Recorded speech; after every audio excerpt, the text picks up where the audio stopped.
Hai, welcome back to my YouTube channel Graveler. Di video kali ini gue bakalan ngasih sering-sering santai tentang psikologi lagi. Sering santainya tentang apa? Tolong kalian klik dulu tombol like, subscribe, share, dan komennya ya. Makasih. Oke, gue bakalan ngasih tahu dulu kalau gue itu tidak punya ilmu, bukan seorang psikolog, psikiater, tidak. Tapi gue memang suka membaca-baca buku tentang psikologi gitu ya. Tapi kalau untuk ngambil kuliahnya psikologi gue tidak melakukan itu. Jadi ini apa yang gue omongin adalah berdasarkan apa yang gue baca dari buku dan juga apa yang gue alami sendiri. Oke. Kali ini gue akan ngebahas masalah emosi marah. Yang namanya manusia itu pasti punya emosi karena Tuhan memang sudah menciptakan manusia dengan segala kelengkapannya termasuk emosi. Mau emosi marah, sedih, bahagia, kecewa, takut, semuanya pasti akan ada gunanya. Kenapa kita bisa marah? Mungkin kita marah karena hak-hak kita diambil oleh orang lain. Kita sedih mungkin karena kita kehilangan orang yang kita sayangi. Arti dari kesedihan itu berarti kita benar-benar kehilangan banget orang yang benar-benar dekat dengan kita. Kita juga mempunyai emosi misalnya terkejut. Emosi pada saat ada barang yang jatuh terus kita langsung terkejut. Itu adalah emosi yang bisa membuat kita secara spontan untuk melihat situasi secara seksama gitu. Saat kita terkejut kan kita langsung lebih waspada. Itu kan. Jadi yang namanya emosi itu semuanya itu ada gunanya termasuk emosi marah. Nah, sekarang yang akan gue bahas kali ini adalah emosi. Pada saat kita marah itu seharusnya kita itu apa yang harus kita lakukan? Apakah kita memang harus meluapkan marah kita ataukah kita harus menekan rasa marah kita? Pada saat kita marah semua orang pasti akan mengatakan kalau tidak boleh meluapkan emosi, tidak boleh marah-marah. Kenapa? Karena biasanya pada saat kita marah itu kita sering mengucapkan kata-kata yang pada saat kita sadar atau setelah emosi kita reda, kita akan menyesali ucapan-ucapan yang kita lontarkan pada saat kita marah. Misal kadang-kadang ada orang misalnya ya udahlah kita putus aja, ya udahlah kita cerai aja. Tapi pada saat kita emosi kita udah stabil, kita menyesali apa yang kita ucapkan. Oke, biasanya pada saat emosi marah itu terjadi, kita banyak berkata-kata, setelahnya kita akan menyesali ucapan kita. Makanya banyak sekali orang yang mengatakan, udah jangan diluapin emosi itu, emosi marah itu jangan diungkapkan. Pada akhirnya kita sering berpikir kalau ya udah kalau nggak boleh diluapkan berarti kita harus menekan emosi marah kita. Kebanyakan seperti itu, makanya terutama orang-orang yang introvert gitu. Kalau gua tidak menyarankan untuk meluapkan emosi maupun menekan rasa marah tersebut. Kenapa? Karena yang namanya rasa marah, coba kalian bayangkan gunung berapi lah ya. Gunung Merapi yang atasnya itu masih tertutup gitu. Kita anggap dari bawah si lava-lava yang di bawah gunungnya itu adalah rasa marah kita. Rasa marah yang selalu ditekan. Sekali marah ditekan, kedua kali marah ditekan, ditekan sampai akhirnya benar-benar banyak sekali emosi marah kita. Begitu langsung meluap, apa yang terjadi? Bencanalah yang terjadi. Makanya kita sering melihat banget kalau misalnya di televisi gitu, ada orang misalnya, dia itu orangnya sebenarnya pendiam loh, baik, tapi ternyata dia bisa membunuh. Bener nggak? Kenapa hal itu bisa terjadi? Karena emosinya itu selalu ditekan. Begitu keluar dia akhirnya melakukan hal-hal yang di luar nalar kita lah ya. Gitu. Pada saat kita meluapkan emosi tidak boleh, menekan emosi juga tidak boleh. Kenapa menekan emosi itu tidak boleh? Yang pertama, menurut hasil riset lah ya orang-orang, pada saat kita menekan emosi kita, lebih tepatnya yang gue obrolin di sini emosi marah ya. Pada saat kita menekan emosi marah kita, kita menjadi orang yang kurang berempati terhadap orang lain. Kita kurang bisa memahami emosi orang lain, apa sih yang orang mau gitu. Karena kita sedikit-sedikit pada saat kita punya emosi kita tekan. Kita punya emosi kita tekan. Jadi begitu kita melihat orang lain, kita juga tidak bisa memahami emosi orang lain. Itu jiwa empati kita berkurang terhadap orang lain pada saat kita menekan marah kita. Yang kedua adalah kalau rasa marah kita ditekan, maka emosi marah itu akan berubah bentuk.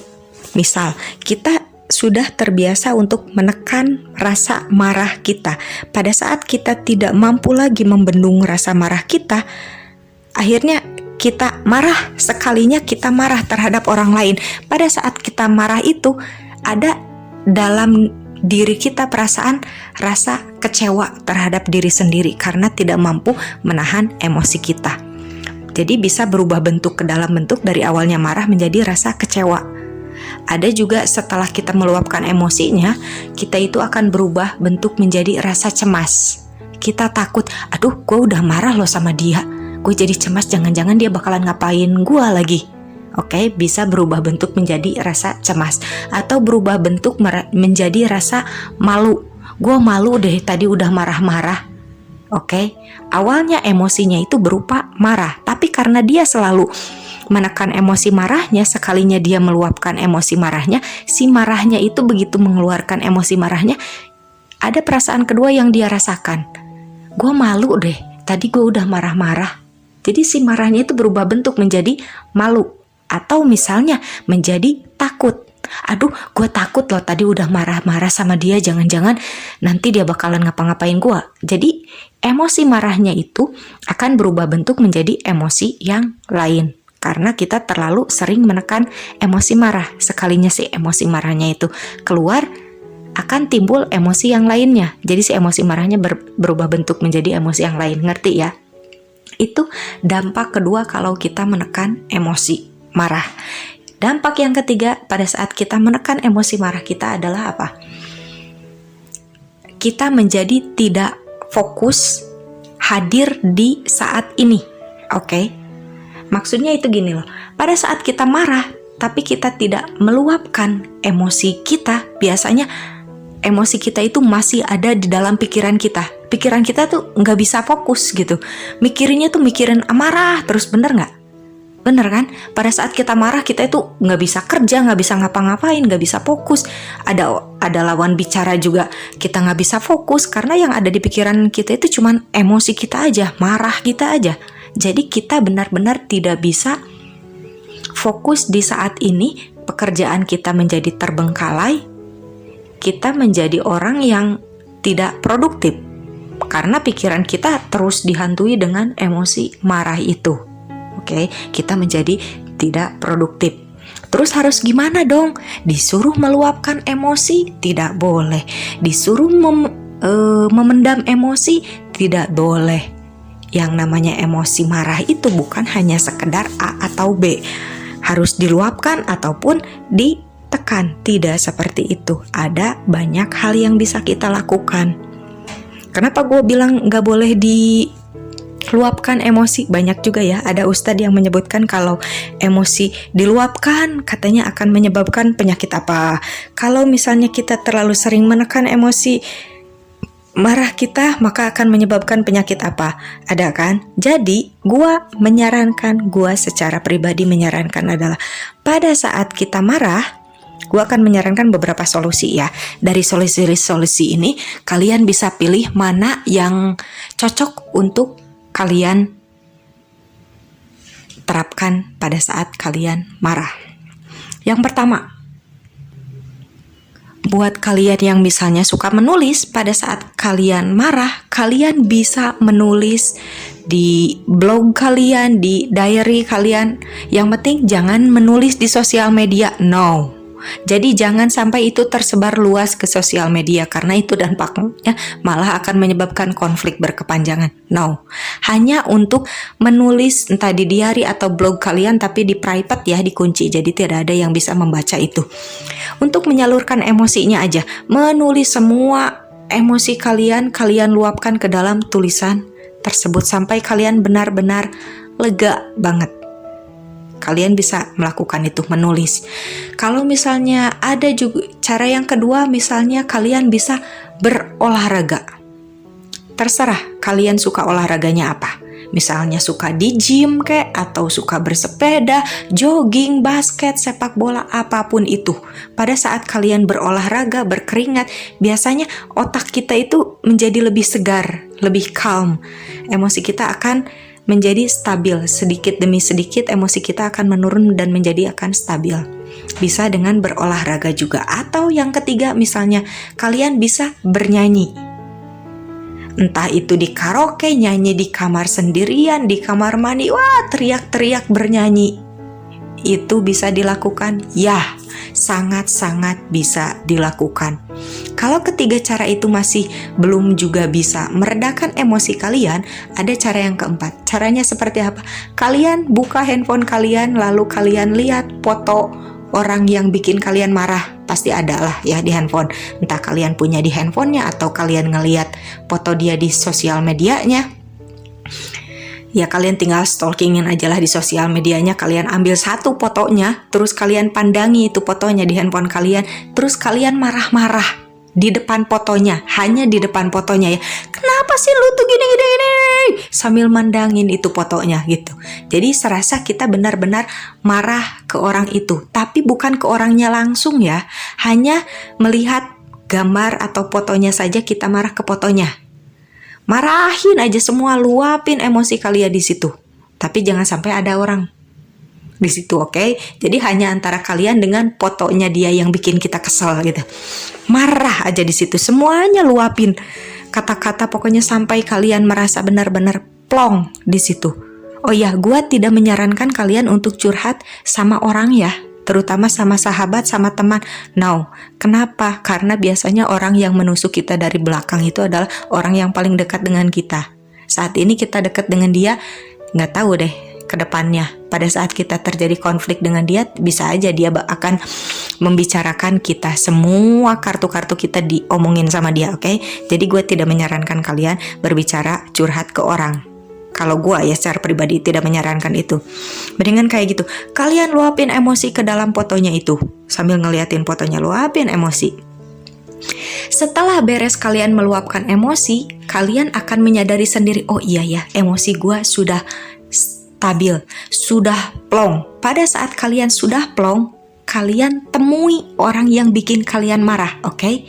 Jadi kalian hanya menemui orang yang sudah bikin kalian marah itu pada saat emosi kalian sudah stabil. Setelah kalian stabil emosinya, kalian ngomong ke orang yang bikin marah itu, aku tuh gak suka loh, kenapa sih kamu itu tadi kayak gini. Jadi setelah emosi kita stabil, kita bisa mengungkapkan kekesalan kita kepada orang itu dengan intonasi yang baik-baik saja, tanpa harus menyebabkan konflik. Karena intonasi kita kan sudah tenang, sudah baik, dan menggunakanlah kata-kata I statement ya. Tentang cara penggunaan I statement, gue udah bikin videonya gitu, gimana cara komunikasi I statement supaya akhirnya itu tidak ada konflik pada saat kita meluapkan emosi kita. Oke, jadi caranya seperti itu ya.